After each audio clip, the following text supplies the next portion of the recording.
प्रकाशित वाक्य 1 उसकी 1 से 3 आयत।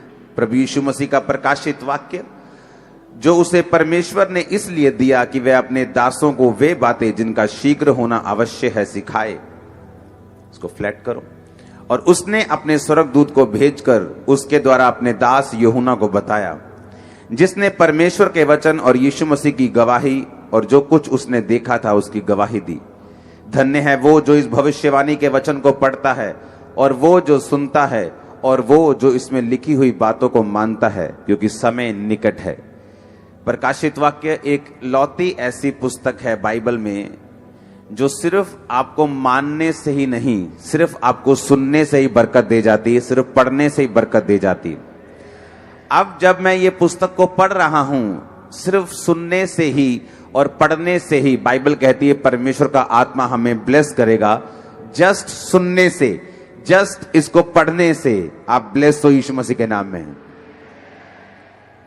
प्रकाशित वाक्य बाइबल की एक ऐसी पुस्तक है और मैं कह सकता हूं ये दुनिया का एक लौता ऐसा वर्ड है जो जिसमें लिखा हुआ है कि सिर्फ वो लोग जो इसको सिर्फ सुनेंगे ही वो धन्य हो जाएंगे। धन्य का मतलब है यूनानी इब्रानी भाषा में ब्लेस्ड, कि तुम ब्लेस्ड हो जो इस वचन को सुनते हो और जो इस वचन को पढ़ते हो और दूसरा जो इस वचन को मानते भी हो। आमीन। प्रकाशित वाक्य 3 उसकी 1 से 6 आयत में लिखा, सरदीस की कलीसिया के दूत को ये लिख, जिसके पास परमेश्वर की 7 आत्माएं और 7 तारे हैं। वह ये कहता है कि मैं तेरे कामों को जानता हूं, तू जीवित कहलाता है परंतु है मरा हुआ। जागृत हो और उन वस्तुओं को जो बाकी रह गई हैं और जो मिटने को हैं उन्हें दृढ़ कर, क्योंकि मैंने तेरे किसी काम को अपने परमेश्वर के निकट पूरा नहीं पाया। इसलिए स्मरण कर तूने कैसी शिक्षा प्राप्त की और सुनी थी और उसमें बना रहे और मन फिरा। यदि तू जागृत ना रहेगा तो मैं चोर के समान आ जाऊंगा और तू कदापि ना जान सकेगा कि मैं किस घड़ी तुझ पर आ पड़ूंगा। पर हां, सरदीस में तेरे यहां कुछ ऐसे लोग हैं जिन्होंने अपने अपने वस्त्र अशुद्ध नहीं किए। वे श्वेत वस्त्र पहने हुए मेरे साथ घूमेंगे, क्योंकि वे इस योग्य हैं। जो जय पाए उसे उसी प्रकार श्वेत वस्त्र पहनाया जाएगा और मैं उसका नाम जीवन की पुस्तक में से किसी रीति से ना काटूंगा, पर उसका नाम अपने पिता और उसके स्वर्गदूतों के सामने मान लूंगा। जिसके कान हो वो सुन ले, आत्मा कलीसियाओं से क्या कहता है। सब बोलो आमीन। परमेश्वर ने कहा तुम्हारे पास कुछ ऐसे लोग हैं जिन्होंने अपने अपने वस्त्रों को अशुद्ध नहीं किया है। वे श्वेत वस्त्र पहने हुए मेरे साथ घूमेंगे, क्योंकि वो इसी योग्य हैं। परमेश्वर का आत्मा इसमें कहता है कि तू ध्यान रख, तूने कैसी शिक्षा को प्राप्त किया था और कैसी शिक्षा को सुना था और उसी के अनुसार अपने मन को फिरा। यदि तू जागता ना रहेगा तो चोर के समान, जिस तरह चोर तू नहीं जानता किस घड़ी आता है, अगर तू जानता चोर किस घड़ी तेरे घर में आएगा तो तू कभी भी सोता ना। उसमें लिखा मैं चोर की समान, यानी तू जिस घड़ी समझता भी नहीं, तू जानता भी नहीं, मैं आ जाऊंगा और तुझ पर आ पड़ूंगा। परमेश्वर ने कहा तुम्हारे पास ऐसे कुछ लोग हैं जिन्होंने अपने वस्त्रों को अशुद्ध नहीं किया। वस्त्रों को अशुद्ध करने का मतलब आपके कपड़े गंदे होना नहीं या उन पर मिट्टी लगना नहीं। वस्त्रों को अशुद्ध करने का मतलब अपनी लाइफ को शुद्धता में लेकर चलाना, अपनी लाइफ को व्यभिचार से हटकर चलाना, अपनी लाइफ को हर तरह के उस गलत काम से जो बाइबल में लिखा है कि हमें नहीं करना, उससे हटकर चलाना। और बाइबल कहती है यदि तू अपने वस्त्रों को शुद्ध रखेगा, वस्त्रों का बहुत बार बाइबल में जिक्र आया है। बाइबल कहती एक बार परमेश्वर ने अपने एक दृष्टांत में कहा कि एक राजा ने अपने घर पर विवाह रखा और जब विवाह का भोज आया तो उसने अपने सब पले हुए पशुओं को तैयार किया और जब न्योता भेजा गया अपने जानने वालों को, तो बाइबल कहती कोई ये कह के चला गया कि मैं अपने खेत मोल लिए, मैं उन्हें देखने के लिए जाता हूं। कोई ये कह के चला गया मैंने बैल मोल लिए, मैं उन्हें परखने के लिए जाता हूं। और कोई उस शादी में आने के लिए तैयार नहीं हुआ। बाइबल कहती राजा को गुस्सा आया और उसने अपने सेवकों को कहा कि जाओ और चौक में चले जाओ और जितने अंधे, लूले, लंगड़े, जितने आम बंदे सब मिलते हैं उन सबको ले आओ, ताकि मेरे जो भोज के पशु मरे हैं वो व्यर्थ ना हो और विवाह का घर जो है वो सूना ना रहे। बाइबल कहती बहुत से आम लोग उस भोज में शामिल हुए और राजा फिर उस भोज में आया और एक व्यक्ति के पास गया और उससे कहा हे मित्र, तू विवाह का वस्त्र पहने बिना इस भोज में कैसे आ गया? बाइबल कहती उस व्यक्ति का मुंह बंद हो गया, वो कोई जवाब नहीं दे सका। और परमेश्वर यानी राजा ने कहा, जाओ इसको अंधेरे में डाल दो जहां रोना और दांतों का पीसना होगा।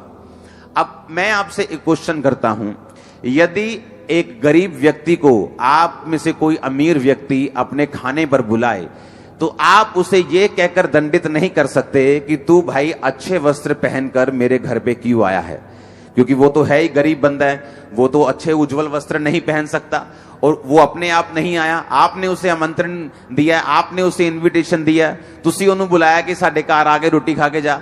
उसने तो नहीं कहा कि मैं तेरे घर आना चाहता हूं। अगर तुमने उसे आमंत्रित किया, तुमने उसे इनविटेशन दिया और वो तुम्हारे घर में आया और फिर तुम उससे ये पूछो कि तू अच्छा वस्त्र पहनकर क्यों नहीं आया, तो इसमें गलती उस व्यक्ति की नहीं जो अच्छा वस्त्र पहन के नहीं आया, उसकी है जो ये बात पूछ रहा है। पर यहां पर बाइबल कहती है, परमेश्वर ने जब कहा कि उस व्यक्ति ने जब कहा तो विवाह का वस्त्र बिना पहने यहां कैसे आ गया? और बाइबल कहती जब उस व्यक्ति का मुंह बंद हो गया कि विवाह मैं गलती कर दी मैंने, तो उस व्यक्ति को अंधेरे कुंड यानी नरक में डाल दिया गया। पुराने टाइम में क्या होता था, अगर राजा, अगर अमीर व्यक्ति किसी गरीब व्यक्ति को अपने भोज पर बुलाता था, तो उनके भोज पर आज भी अगर आप अच्छे अच्छे रेस्टोरेंट में चले जाएं दुनिया के, तो वहां पर कई बार आपको कपड़े बताए जाते हैं कि आप फॉर्मल कपड़ों में नहीं आ सकते, आप जस्ट कैपरी डालकर वहां पे नहीं आ सकते, आप शॉर्ट्स डालकर लड़कियां वहां पे नहीं आ सकती। एक एक एक एक उनका होता है कि इस तरह के कपड़े डालकर प्रोटोकॉल होता है उनका कि आप रेस्टोरेंट में प्रवेश कर सकते हैं। बहुत जगह दुनिया में आपको ऐसे रेस्टोरेंट मिल जाएंगे। उसी तरह से राजाओं का एक प्रोटोकॉल होता था कि अगर कोई व्यक्ति जिसको जो अमीर नहीं, जो आम लोगों में से बुलाया गया है, अगर वो राजा के भोज में आमंत्रण उसने पाया है, तो राजा अपने अलमारी में से, अपने कपड़ों में से उसको डालने के लिए देता था। और वो राजा के चुने हुए वस्त्रों में से वस्त्र चुनकर जो उसको आता है राजा के भोज में शामिल होता था। और इसीलिए राजा ने उससे जाकर पूछा कि हे मित्र, तेरे वस्त्र कहां हैं, जो तेरे कपड़े मैंने तुझे ऑफर किए थे, क्योंकि तू आम व्यक्ति है, लेकिन तू मैंने तुझे इनविटेशन दिया, लेकिन उसके बाद मेरे लोगों ने, मेरे सिपाहियों ने तुझे कपड़े भी न्योते दिया होगा, ये कपड़े इन कपड़ों में से जो तुझको आता तू डाल ले, पर तू इतना आलसी निकला कि तू वो भी कपड़े डालकर नहीं आया और तूने मेरे विवाह का अनादर किया, अब तू नरक में डाला जाएगा। यीशु मसीह ने ये उदाहरण किस लिए दी? बाइबल कहती है यीशु मसीह यहूदियों को बचाने के लिए आए। यीशु मसीह ने अन्य जातियों को प्रीच बहुत कम किया। यीशु मसीह ये बात जानते थे कि उनके जी उठने के बाद जो उनके चेले थे, मैं उन चेलों को पूरी दुनिया में पहुंचाऊंगा, एक सताव होगा यरूशलेम की कलीसिया के ऊपर और उसके बाद वो पूरी दुनिया में फैल जाएंगे।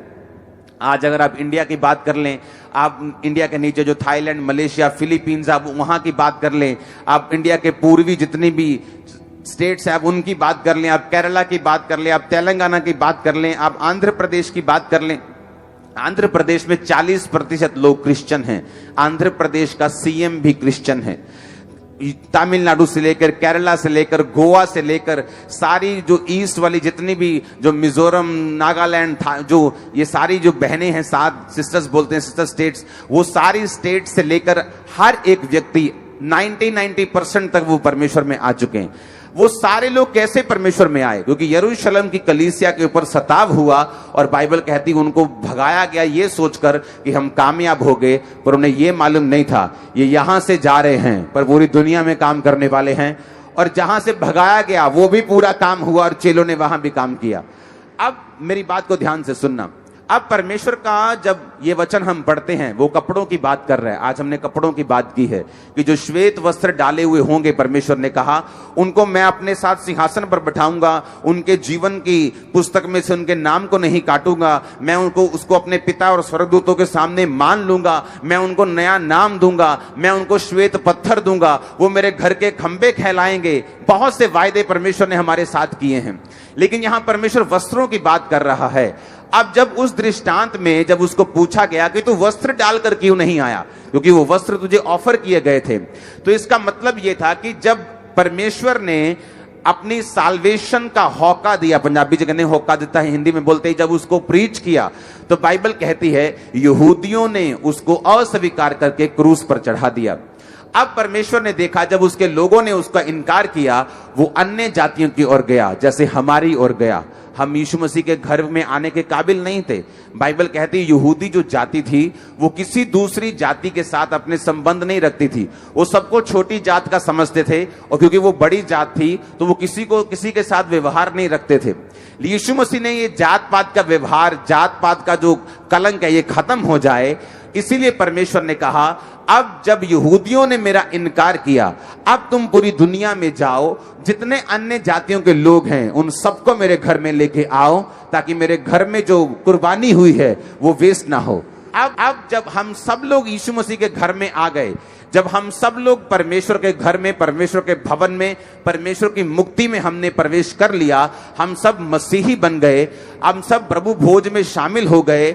लेकिन अब जब परमेश्वर हमें देखने के लिए आता है, जब परमेश्वर हमें देखता है कि मेरे भाई, मेरी बहन, मेरी बेटी, मेरे बेटे, मैं तुझे अपने अनुग्रह से बुलाया, तू जिस कौम में, तू जिस जाति में था, तू मेरे पास नहीं आ सकता था, लेकिन मैंने अनुग्रह किया, मैंने तुझ पे दया की कि तू मेरे नाम को जान सके, इसलिए मैंने सब जातियों को अपने घर में भोज में बुला लिया। अगर मैंने तुमको अपने भोज में बुला ही लिया है, जबकि तुम वर्दी नहीं थे, तुम काबिल नहीं थे, लेकिन अब भोज में बुलाने के बावजूद भी तुम्हारे वो कपड़े कहाँ हैं, तुम्हारी वो पवित्रताई के वस्त्र कहाँ हैं, तुम्हारी वो धार्मिकता के वस्त्र कहाँ हैं। और जब परमेश्वर एक अन्य जाति व्यक्ति को अपने पास बुलाता है, जब परमेश्वर एक अन्य जाति व्यक्ति पर पवित्र आत्मा की सामर्थ प्रकट करता है, उसे चंगा करता है, उसे आजाद करता है, उसे डिप्रेशन से निकालता है, उसे कलेशों से निकालता है, उसे ब्लेस करता है, उसके श्रापों को तोड़ता है, और जब वो परमेश्वर के सामने होता है तो परमेश्वर ये एक्सपेक्ट करता है कि आप भी अपने वस्त्रों को मैला ना होने दें। आप भी परमेश्वर के घर का प्रोटोकॉल, जो उसका नियम है कि धार्मिकता के वस्त्रों को जो परमेश्वर ने आपको दिए हैं, जब यीशु मसीह के लहू ने आपके वस्त्र धो दिए हैं, जब यीशु मसीह के लहू ने आपके गुनाहों को माफ कर दिया है, तो मेक श्योर आपके कपड़ों के ऊपर जो धार्मिकता के हैं, आपके आत्मिक वस्त्र जो परमेश्वर ने आपको पहनाए हैं, उन पर दाग ना लगा हो, और वो वस्त्र जो परमेश्वर ने धार्मिकता के आपको दिए हैं, आप उसको तुच्छ समझकर ना फेंक दें। और जब विवाह के भोज में बिना धार्मिकता के वस्त्रों के आप पकड़े जाएंगे, तो परमेश्वर बोलेगा मैंने तुझे अपनी कृपा से बुलाया, तू अन्य जाति था, मैंने तुझ पे दया की, मैंने तुझे चंगा किया, मैंने तुझे आजाद किया, फिर भी तूने इन धार्मिकता के वस्त्रों की कदर नहीं की। अब तेरा एक ही स्थान होगा, वो होगा नरक, जहां रोना और दांतों का पीसना होगा। हालेलुया। मेक श्योर, बाइबल कहती है जो शिक्षा तूने सुनी है, जो शिक्षा तूने पाई है, जो शिक्षा तूने प्राप्त की है, उसमें तू बना रहे। आमीन। प्रकाशित वाक्य 7 उसकी 9 से 17 आयत को हम पढ़ेंगे।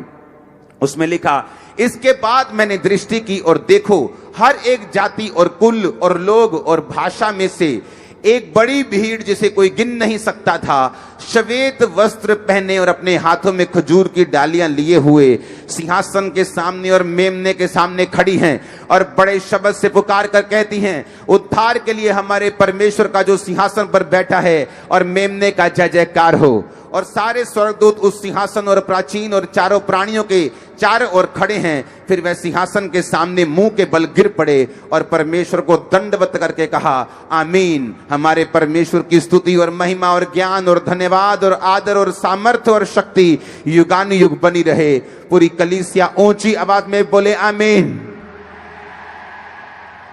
इस बार प्राचीनों में से एक ने मुझसे कहा, ये वाइट वस्त्र पहने हुए, श्वेत वस्त्र पहने हुए कौन है और कहां से आए हैं? मैंने उनसे कहा, हे स्वामी, तू ही जानता है। उसने मुझसे कहा, ये वो हैं जो उस महाकलेश में से निकल कर आए हैं। इन्होंने अपने अपने वस्त्र मेमने के लहू से धोकर शुद्ध किए हैं, वाइट किए हैं, सफेद किए हैं। इसी कारण वे परमेश्वर के सिंहासन के सामने हैं और उसके आराधनालय में दिन रात उसकी सेवा करते हैं। और जो सिंहासन पर बैठा है वह उनके ऊपर अपना तंबू तानेगा। वो फिर भूखे और प्यासे ना होंगे, ना उन पर धूप ना उन पर तपन पड़ेगी, क्योंकि मेमना जो सिंहासन के बीच में उनकी रखवाली करेगा और उन्हें जीवन रूपी जल के सोतों के पास ले जाया करेगा। और परमेश्वर उनकी आंखों के सब आंसुओं को पोंछ डालेगा। आमीन। कमरे के बाहर जाना चाहिए। Hallelujah, hallelujah. उसने कहा कि ये कौन है? उसने कहा ये हर एक जाति। प्रकाशित वाक्य 7 की अकेली 9 आयत, उसने कहा देखो हर एक जाति, हर एक जाति, हर एक कुल, लोग और हर भाषा में से एक ऐसी बड़ी भीड़ जिसे कोई गिन नहीं सकता। वहां हर भाषा की, हर जाति की, वाइट कपड़ों में, जिन्होंने यीशु मसीह के लहू से अपने वस्त्रों को धो लिया है, वो वहां पे खड़े होंगे। वहां जय जयकार करते हुए, मेमने का जय जयकार करते हुए, जीसस क्राइस्ट का जय जयकार करते हुए।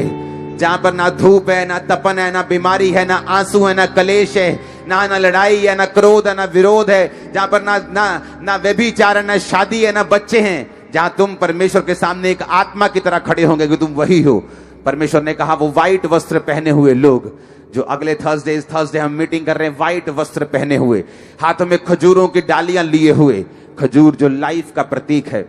खजूरों की डालियां मतलब खजूर को, अगर आप दुबई वाले इलाके में जाएंगे, अगर आप किसी सहारा जैसे मरुस्थल वाले इलाके में जाएंगे, आपको वहां खजूर के पेड़ मिलेंगे।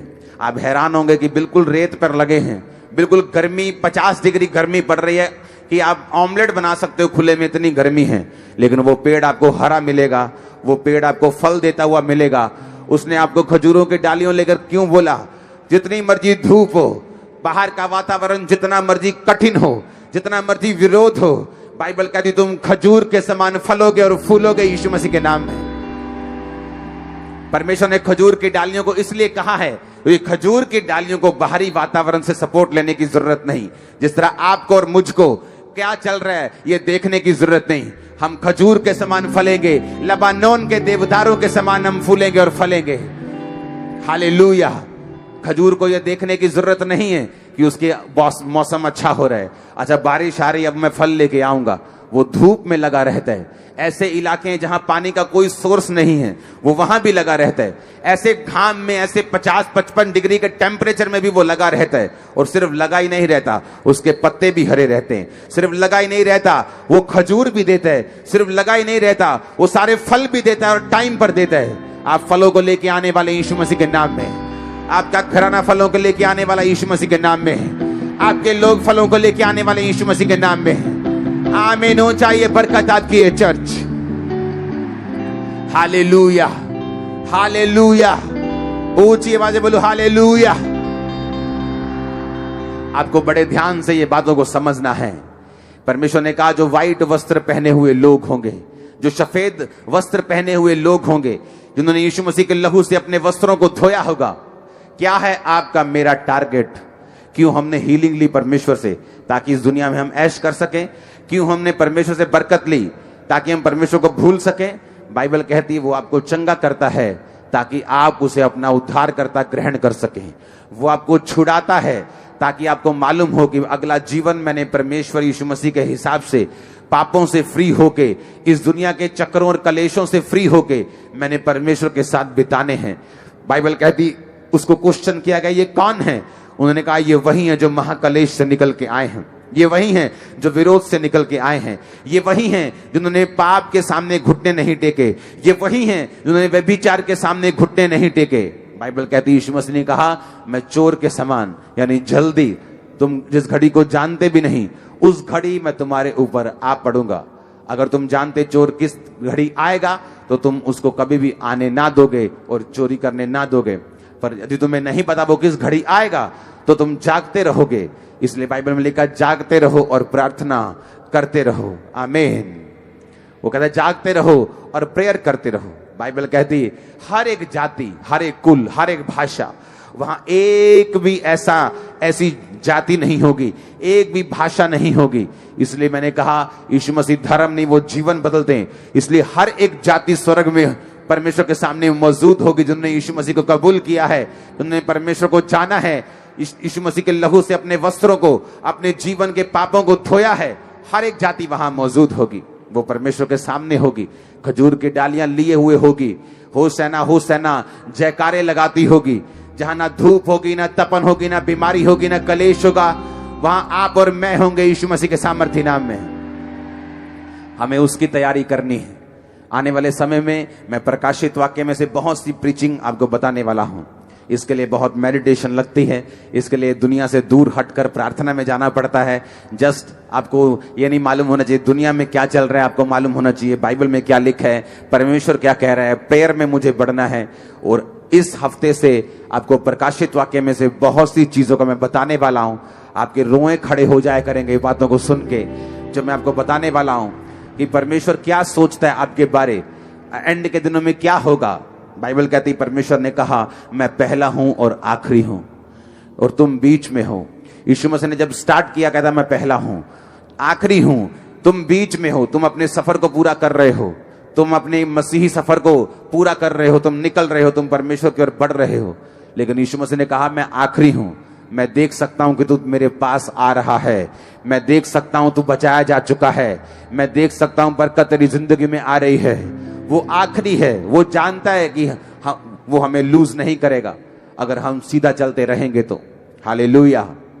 मैं एक बात आपको बताना चाहता हूं कि शैतान, बाइबल कहती है जब यीशु मसीह पैदा हुए तो बहुत से वाइज मैन जोशियों ने आके राजा को बताया कि यरूशलेम का राजा पैदा हुआ है। बाइबल कहती है सारा यरूशलेम राजा, सारे घबरा गए।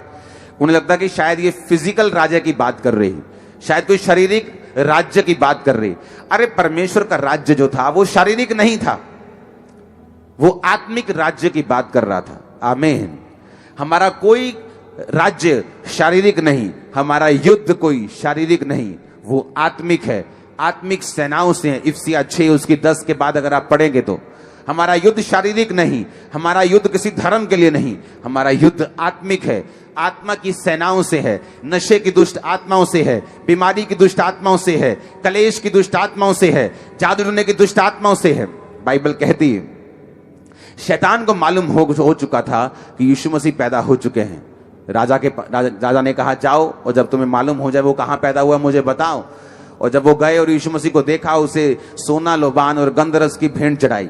सोना का मतलब था राजा, कि वो राजाओं का राजा होगा आने वाले समय में।